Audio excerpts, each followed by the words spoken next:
Hey, yo! Hey, guys. Welcome back to your favorite podcast. Favorite sports podcast. Shaking Up the Game.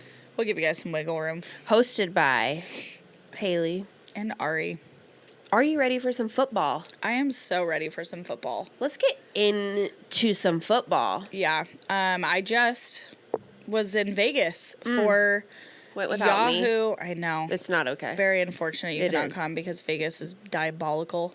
Yeah, I know. I've been begging you to go to Vegas with me, by the way. Well, that trip was free. So But, like, would you go?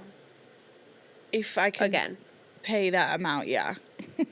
Yeah, well, like, we ball on budgets regardless, but Totally. yes. Hypothetically. Yeah. Okay. That was a very good refresher, that Vegas. It was honestly a really fun weekend. So shout out to one of my fantasy league commissioners, Samantha Metcalf. Sam Metcalf, I was just wondering if I could be put into this league, okay? That too. So this is my only league that I have on Yahoo, which I've always been like, I gotta check on my Yahoo league because I have all the other ones in ESPN. I had one on Yahoo last year, which is why I couldn't remember what we did for Shaking Up the Game. I will not bitch about Yahoo ever again. So our commissioner, Sam, queen that she Yahoo is. just notified me. They hear. Okay. She entered us into a giveaway to win an all expense paid trip to Vegas. We fucking won. I don't know how. She wrote some essay that really just hit the spot. We are one out of, I think, like 800 or so teams. ChatGPT? Won this trip. I don't know. She was drinking at Divine, went home and wrote this letter. Hysterical. She's like, I don't even remember. I just wrote it, sent it, didn't even save a copy. Nothing. Fire. And yeah, so lesson learned, giveaways you can win. Yeah, I've never won one before. Me neither. I thought they were all phony. Yeah. They're not. We were one out of 800 teams that won this trip. We had a free flights, free stay at the Venetian, which is where they have the Yahoo Sportsbook. Yahoo is having a fantasy weekend, and so we had happy hours Friday and Saturday to speak with fantasy experts. We did our draft in a suite Friday night, which was awesome, and then Saturday we had all day at Cabana. It was fucking awesome. So, moral of the story is if you have a chance to enter a giveaway, I guess enter it. You never know. I'm entering.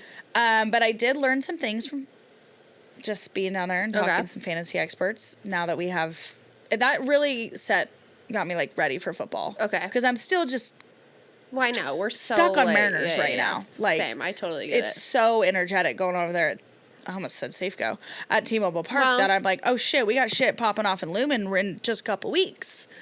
Like, woo, it is time. So everyone is, I think, getting ready to draft for fantasy. I just did my first one. No preparation whatsoever.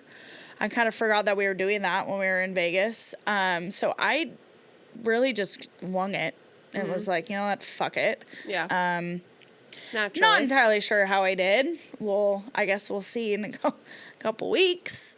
But it's really interesting to see how different I think the fantasy players are looking than they were last year, which I always find interesting. Yeah. All of your solid number one picks, like the Christian McCaffreys, Saquon Barkley's. Aren't suggested to be your number one picks. Correct. Jamar Chase, pretty solid still. Justin Jefferson, obviously solid. Well, I saw Amon-Ra. a general consensus that your mentality this year, correct me if I'm wrong, should switch from more of like running back heavy at the beginning, like your first few picks, to focus more on wide receiver ones for your first few picks. I think, and I had asked one of the guys, one of the fantasy experts, the first night. I go, I understand that we are not really a running back league at the moment. We're definitely Passing's increasing. Yes. Yeah. So is it encouraged to pick more wide receivers, even though there's so many that you can get a number of decent ones each round? And he said, if you can get a dominant running back at first, do it, because you will need a dominant running back no matter what. Okay. But rather than going running back, wide receiver, tight end, QB, kind of is like what it's been recently. get a running back if you have one of those first few picks where you can get a dominant one that's solid that you trust. Bijan Robinson is projected, I think, number 1 or number 2. If you can do that, do it. If not, go for your guaranteed numbers every week. And I picked up like Brock Bowers, I think, as my second pick. Okay. Which is a tight end. Yeah. But he guaranteed every week. He's Yeah, I feel like to that same point, it's just the NFL is becoming more of a passing league. Yep. Like, so the focus is shifted to wide receiver, to tight ends, to those folks that really dominate their teams. Yeah, I think that really focusing on each team and figuring out who is, like, no, you don't draft a tight end in your second round, but Brock Bowers has solidified himself as the number 1 option in Vegas. Geno Smith loves to pass the ball. Hopefully that stays. I mean, who was Vegas's QB last year? And Brock Bowers went off. So Eyeliner? you would. Was it? No, he was with Saints. I don't. Aiden something or something like that. I'm blanking, but Jimmy Garoppolo. Literally a nobody. Yeah. So if he was doing that with that to work with, then I'm sure with Geno it would be an upgrade. So I would think that he would remain solid option. Okay. But yeah, with those and knowing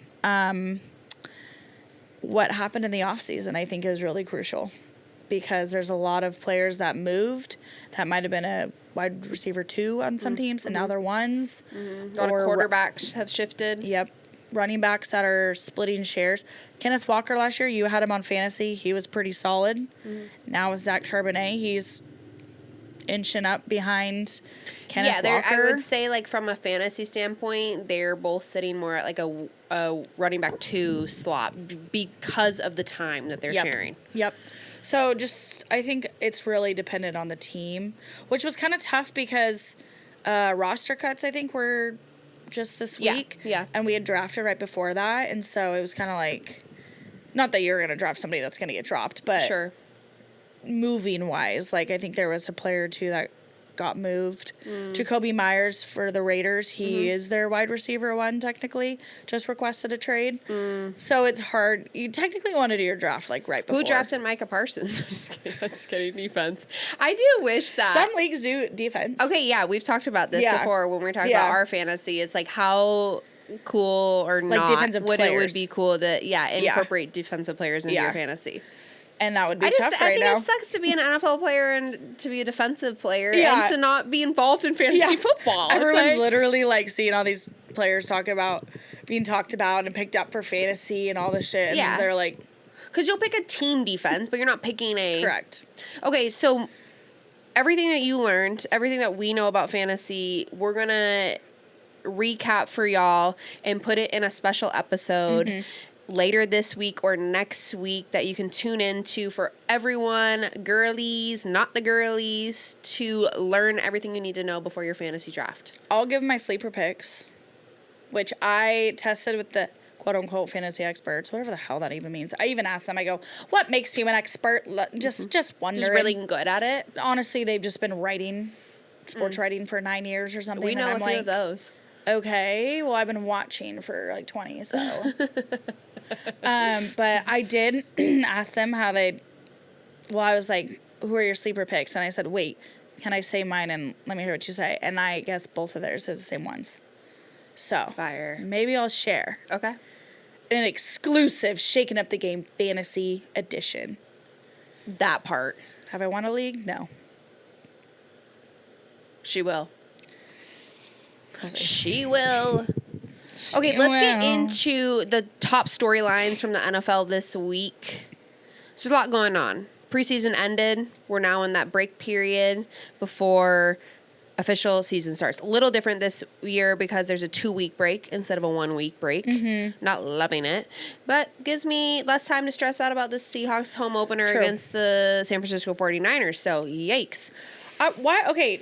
No. That's our home opener, right? Our rivalry game. Like the most important game of the Eagles year. and the Cowboys, a huge rivalry, are also the first game of I the think they season. try. I remember a few of those games last year. I think they try to get the As fans if on it nobody's popping. watching the first game of the season. Right. That's when we're all tapped in. No, we're watching baseball. That's true. We are watching the Seattle Mariners. So, One team that's not prepared for their opening game. Shocking. shocker. The Dallas Cowboys. Shocker. And their own Micah Parsons continues to make headlines. Not so much Micah, but Jerry Jones of still sitting on contract negotiations with Micah. I don't even know if I should say negotiations because there's been no rebuttal or proposal from the Cowboys to Micah about a new deal. There's been no negotiation talks. So much to the point where Micah Parsons showed up to the last preseason game. One, he walked into the stadium eating nachos. Also, were those like stadium nachos? Yeah, like the stadium, chips like and the cheese was pouring out of the dispenser, you know, like the little round, Yeah. the rounds in the plastic container. yeah, the chips fire and cheese, but like Oh yeah, I ain't hating. yeah. And then he proceeded to sleep on the sidelines during the game. On the bench, on Mm. medical bench. Not really sure. We've heard a couple things. Dak Prescott finally spoke about this in a interview at training camp, which is wild because he never talks or says anything of importance. I'm like, you're the America's team's quarterback? Literally. Let's hear it. Let's hear it. What do you got? What do He you got for us? did allude to the fact that the Cowboys have done this the last few years because, as we've talked about, they did it with his contract, they did it with CeeDee Lamb's contract, to the point where these weren't being done until days before the first game. Yeah. Obviously, distracting the team from preparing, from getting ready for season. Because I don't give a shit. no, but like if I were a Cowboys fan, I would have many issues. One of them being I should probably check into a mental institution. Because I was gonna say just being one. because coming from a longtime Mariners fan, I feel like we have the right to say that about the Cowboys. Is like, you guys are stuck in Delulu. Like, we're just stuck in pain. living it. Yeah. The shitty part about this entire situation is we all know that Jerry Jones is a showman. The whole Cowboys organization is a reality TV show. It is more entertainment than it is football, yada, yada, yada. We've mentioned that multiple times. But the problem now is that while you're holding these players out from practice for training camp, preseason games, then, okay, so say you finally pay Micah. Mind you, he was injured last year. You finally pay him. First game this season, that's when he's starting. Had no reps with the team. Exactly. No time Exactly. to build chemistry with rookies, other players, because there's off-season movement. There's no building a team. That's the whole point of training camp and preseason it's a fucking dress rehearsal. Yeah, no. And if you're holding these players out, key players, mind you, Yeah. like did that with CeeDee Lamb, did that with Dak Prescott. They're holding out for their contract, so they're not practicing with the team. And then first game of the season, you're like, well, here I go. Apparently, we missed the Cowboys in the Super Bowl last year because for them to think they don't need a dress rehearsal is what the confusion is here. Exactly. Jerry Jones ultimately stuck in his old man ways. Obviously, once was a good businessman, but he's stuck in this like pre-salary cap era where like this isn't how the same deal you did with Troy Aikman isn't what you're doing with Micah Parsons. Literally. So let's keep it pushing. Literally. Like, trying to talk to Micah Parsons without his agent, like, move on. Yeah. Like, let's not do this under the table nonsense. Like, it's unfair. I think borderline, like, unethical. Very. I was going to say illegal, but I don't really know that. Anyways, continues to be a laughing stock. Dan Orlovsky said the Cowboys are literally a joke. Yep. I mean, they are. And That part. and they just keep wanting to prove themselves as like the America's team, the team to watch, and all this bullshit. But it's like, when are we ever talking about football out of you guys? It is just chaos all the fucking time. Jerry Jones was on an interview with Stephen A. Smith. Yeah, because they're like apparently friends, which is the weirdest friendship I'm just like, I've ever been a part of. I'm like, So who knows? Don't care. They could not get it together, and I won't bat an eye. I would love to see that team burn. Is that I would love to see Micah Parsons in Seattle. No. We said what we said. Let's give an update on the Sanders brothers. Two Sanders boys, Deion Sanders kids, entered the NFL this season. Shedeur Sanders, famously known as the quarterback that dropped to 5th round. I don't know. Can't keep up. I don't. I don't. 5th or 6th round. I don't remember keep now. up past the second. Quarterback for the Cleveland Browns. He is currently sitting at the 3rd quarterback in the depth chart for the Browns. The Browns had 4 QBs. This whole quarterback carousel has been. They traded Kenny Pickett, insane. So looks like Shedeur is staying on the team. Yeah. He did have a pretty good preseason game. Honestly, and we've said it before, he's been the least problematic ever during this, Since which he's is been- enjoyable. Yeah. So continue to focus. However, Shiloh Sanders was a late pick as well, or undrafted. He was undrafted to the Tampa Bay Buccaneers. To the Buccaneers. Was also having a great preseason. And this is a little unfortunate. I actually do here feel bad. Was just recently waived by the Tampa Bay Buccaneers. After their last preseason game, like the day after, he was waived. There was an altercation in that game where he threw a punch that caused him to get ejected. Which is very unnecessary during a preseason game. Very. I mean, it was definitely a mutual altercation. It wasn't him swinging at air. Yeah. But I was Swinging at air like, is crazy. damn, like, was that necessary? Well, I feel like they're being hard on him, obviously, because he is Shiloh Sanders. Totally. The reports do say that he might sign back with the practice squad again. I think it wasn't really sweat off their back as being undrafted. I think it was literally just a message. Well, they've sent the Sanders family a few messages this year. More reports are coming out about Shedeur dropping to as late as he did in the draft, that analysts are now saying that NFL teams were told not to draft him to literally send the message.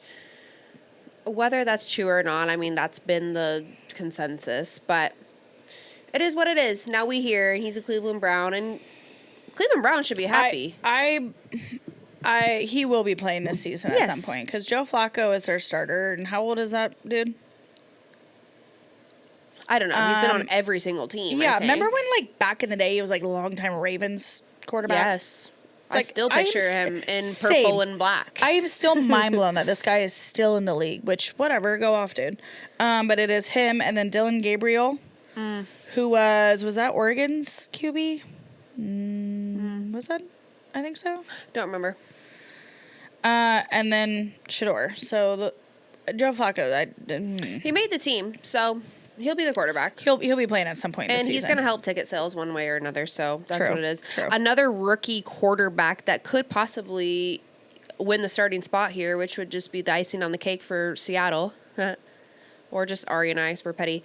But Jackson Dart, quarterback for the New York Giants, is proving to be an elite quarterback. Yeah. And could win the starting spot. Right now, they have him essentially at number 2 in the depth chart.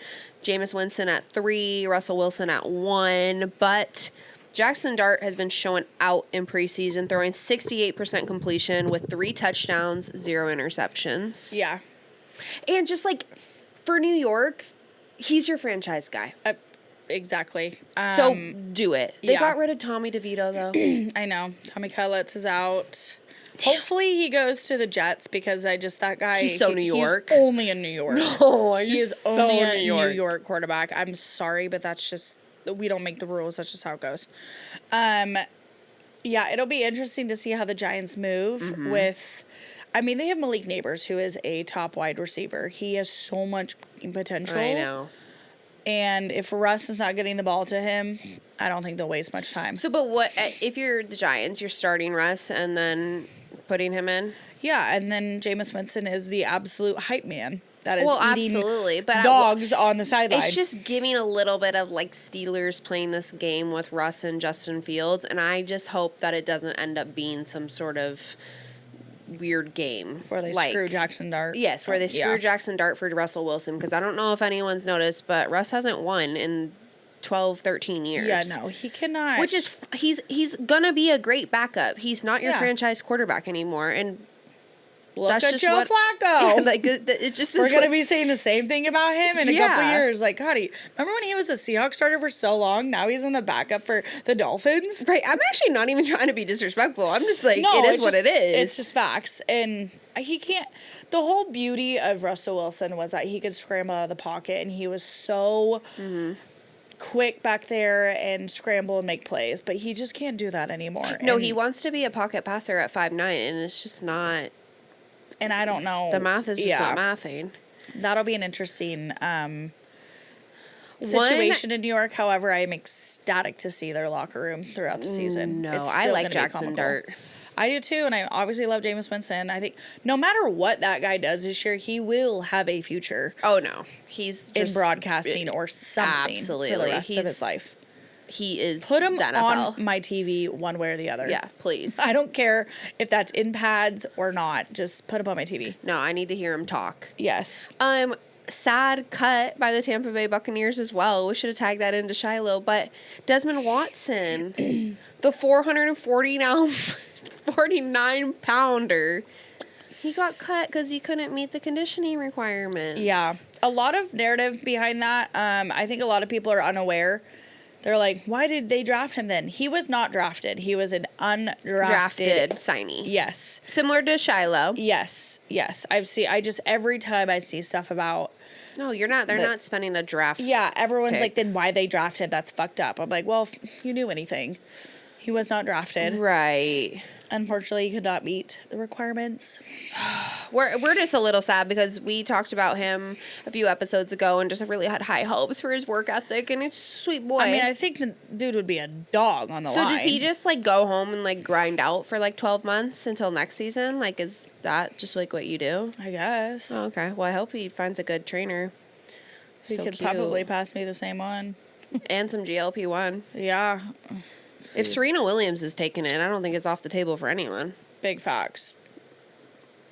That was Luka, I was come kind on, of Luka shocked. had to have been doing a couple I was kind of shots. shocked that Serena admitted that, but teach their own. I do appreciate the honesty. We don't talk about the Miami Dolphins a lot because they're just an absolute mess. But we just need to do a shout out to Tyreek Hill because, let's talk about fantasy last year. If you drafted another one, Tyreek yeah. Hill, and he was the name of both of my teams. Yeah. And did absolutely not Oh shit my- for me all year because his concussed quarterback was out all year. It's just a mess. Anyways, Tyreek is in some hot water once again after getting divorced after 17th month marriage. Yep.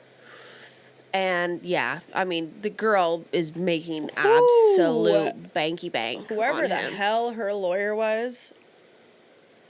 Maybe he Wow. will start to learn that having more babies than scoring touchdowns in Yeah. one season isn't recommended. No. You're fucking yourself over massively. The amount of things that she is getting out of this divorce is honestly hilarious. A lot of people are like, when will these men win that these women just go for it? I'm like, when will these men learn to not have babies while your wife is pregnant? He had like- babies on his pregnant wife. Yes. Like He had she a pregnant better- wife that wasn't the only one that he impregnated. Exactly. It's she better get wild. the bank for Yes, that. Like, that is wild. F Then don't get off. married. Exactly. Don't get married. She was smart. She was fucking Crazy smart. work. And Tyreek, it's just all been a mess So- since you thought Tua Tagovailoa was a better quarterback than Patrick Mahomes. Yeah, I would not be losing sleep if I'd ever said that. Like, One thing though, too, maybe look out though this year.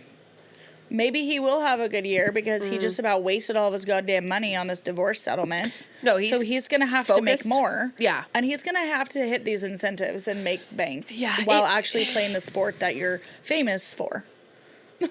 So, clock that. clock So that. That's what I maybe- honestly was thinking. Like, the guy needs less distractions. Yeah, so maybe he just gets his, Miami's shit's in together a and- few other tough spots because their kicker's out already Yeah. for like 6-7 weeks, which that's probably going to be more. They're actually holding tryouts for kickers. So it's already looking good down south. Hey, we have a good Sounders team if you guys want to contact Dude, any they of them. should. Like, you guys need help. down Imagine there a in soccer South player, Beach. though, having to take one hit in the NFL. Oh, no. Red card. Oh, my God. Them little babies, too. I know. Love them. Actors. Okay, one thing that most NFL players are going to have to watch out for this year is the NFL, also known as the No Fun League, is cracking down on celebrations and emphasizing violent and sexually targeted celebrations. Yeah, a lot of that, even the finger guns, which is Please. crazy Because because that's all I do. innocent Patrick Mahomes can't do his finger guns. And notoriously, but the when these- difference between this is that before it was fines, and now Yes. it's like It's 15 yards. a penalty in the game. Yeah, so the refs have been trained to look out for these excessive or sexually explicit demonstrations, which is like everything. Like, can they not do like the belly roll? Oh my God! If they can't do the belly roll, that would be crazy. and if somebody's interpreting that as sexual, then I know. you need help. There's- you need to touch grass. No belly roll by the 300-pound lineman is sexual. Absolutely not. It's That just is entertaining. funny. Yeah. However, this trainings have all happened. Instead of Boring. notoriously players have just been fined post game for, getting caught doing whatever, it is now being asked that the refs throw the flag, 15-yard penalty while it happens. What is this? What's the point? Oh, well, the point, I think, is because they said the NFL reported 133% increase in sexually, like, sexual gestures. Are we surprised? No, these guys are out fucking. Okay, but also like, what are we? This isn't the Nickelodeon broadcast that they do with like the slime and the SpongeBob and the fans. Like, we're not doing that. Well, they are. I will say, does that mean more backflips and handstands in the end zones? Because those are kind of fun. No, those are fun. And I swear, if they somehow find a way to penalize them for that, then I'm not watching. No, it's so crazy. I'm The not watching. There's weird things going on in the NFL. We haven't even done a segment on this, but the WNBA has had a serious problem with dildos, which is like, I'm so sorry for Yeah. anyone listening. That's just a fact. Like throwing dildos on the court. Yeah. However, it's now entered the NFL because there was one thrown out during the Minnesota Vikings game and Titans game preseason. Someone threw one onto the field. Is that because of the male Yeah. cheerleader? This is a lot of the backlash from that the NFL teams are taking that have male cheerleaders, which apparently fans in the NFL haven't read into that because Seahawks have had male cheerleaders for years. Quite literally, every cheerleading team has male cheerleaders. Yeah, I don't know why this is just now like brand new news. And I don't know if anyone has ever watched college football, but there's male cheerleaders. How do you think those girls get put up or Yeah. flied? Like, I get like there's a different style in this, but I think like it's because they're becoming more dancers now than they are like your yes, traditional. that's what I mean. It's cheerleading. not like you're just like you're not stunting. yeah, but like, who However, fucking cares? yes, it was notably at the game of the team that centered around the controversy of the Minnesota Vikings. But, Antonio Brown couldn't let this moment. He was like, this is CTESPN. CTSPN reported, Antonio Brown said, notice they only picked the games with male cheerleaders to throw them at. What a movement. What a movement. My question is okay, are these men that are throwing these dildos down there, are these the same men that get a group of guys and go to the strip club together and all get boners together? Yeah. Because that's gay. Yeah. No. Let's talk about that for a second. And also, NFL players, they all tap each other on the butt after they get a 5-yard rush. Baseball players slap pitchers on the butt on the mound. We get to first base and we go, what's up? We're slapping butts. No, in we're sports. slapping butts. We're having male cheerleaders. Let the guy do a little fucking worry cheery about dance. yourself. Like, you're not, there's no way you're that bothered. No, and you know The what? closet Like, is full of glass windows. yeah, and you know how happy it made those guys that are doing those routines. Yes. Like, whenever they keep showing the videos of the male cheerleaders, I'm like, that guy actually just looks so happy. Yes. Like, let him live. But, I'm you know, like, people hate happy folks. It's not bothering you. Watch your shitty ass football team You go try to do a routine. You're just mad because he can do it and you can't. and throwing a backflip. It's giving, like, the same thing of, like, there's no ball girls anymore. Yeah, And it's all ball boys. Yeah. And I'm like, oh, because the girls can't have anything. quite literally. Yeah, put male cheerleaders out there. I don't give a shit. I don't care. I'm happy to share that stage with them. Yeah. Speaking of NFL and So dumb. Seahawks, Ari and I will be hosting. Oh, man. Never mind. Oh yeah. So sad. If you're hearing this now, I think you missed it. Hopefully you came. Hopefully, if you're a real listener, you know, because you follow the Instagram Yeah, and well, TikTok. we do host some sports trivia, so stay on the lookout for that. Next week, moving into September, there are a few Seahawks events to attend around the city. Ari and I will also be attending Lumen Fields food and drink preview. Cuisine tasting. Yeah, they think we're big backs. Well, they ain't wrong. No, to get invited to a food tasting is when I know I've made it. I have no fucking complaints. At peak. I don't even care what the food tasting is for. Are these sweets that I won't even be in? Sign me up. Sign me up. I don't care. I'll let you No, know I think if it's this is all a good the option vendors. or Like not. it's even like you know, Sherman and Legion. They have Legion stuff. Yeah, Legion is at Lumen Field, which seems hopefully like a they're there. no-brainer. That's cool. Super excited to give some food reviews. Yeah. That will be a fun. Right up our fucking Oh alley. my god, we'll do like a TikTok food review. Yeah, that's fire. Yeah. All right, Yeah. well, go Hawks. Go Hawks. We only Tune have, in. what, 2... A week. God, a week? A week? Stressed. Go Hawks. See. Hawks. See. Hawks. Love you guys. XOXO. Shakers.